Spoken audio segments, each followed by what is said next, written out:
Congratulations on writing an incredibly moving story. Thank you very much. Where on earth did you know and find out about this story?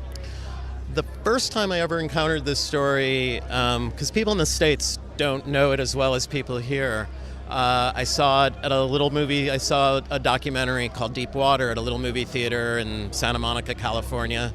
And I walked out of the movie just stunned and moved. And I think I called my agent the next day and said, I need to write this movie. And that was about 8 years ago. Oh my God, so it's been such a long time in the works, so to speak. Yeah. And I mean, one of the strong themes for me running through this isn't just Donald circumnavigating the globe, but it's very much a psychological journey. What kind of preparation and work did you go into researching that? Fortunately, I was raised by 2 psychologists, but that helps. That helped.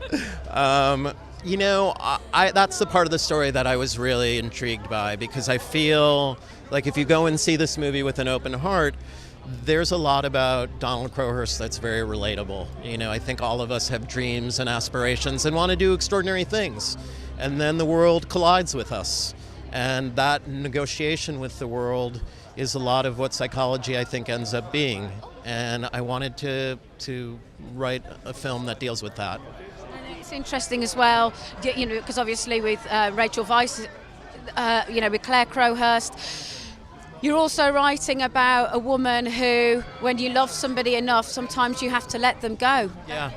Yeah, that makes me so happy to hear you say that. That part of the script was really important to me. And in the documentary, you begin to get a sense of Claire as being that person. And it was also a moment in time in the late 60s where people began talking about love that way, and that you have to accept the parts of a person that you don't understand.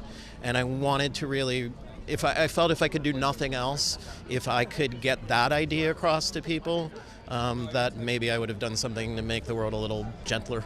Yeah, no, absolutely. And then when you've got 2 actors who are with the gravitas and the talent really to bring the words and life to the big screen, that must be even a sort of a bigger joy, really. Yeah, I mean, as a writer, you hope that someday your words are going to find their way into the mouths of people that talented, and I feel so blessed that I got to work with both of them on this movie.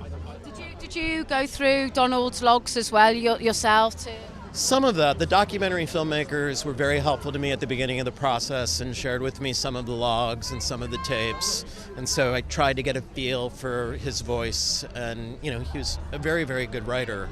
So I hope that I managed to rise to the occasion. One of the most beautiful lines in the film for me is that dreams are the seeds of action. Was that a line of your dialogue, or was that something that you'd... I'll never tell. Okay. Can you tell me off camera?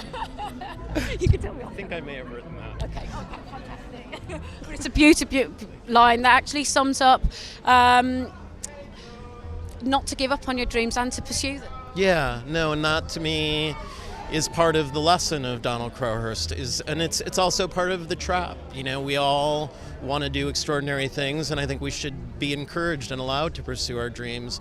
But again, there's a cost, and I think having compassion for people in that situation is I really wanted to write about that.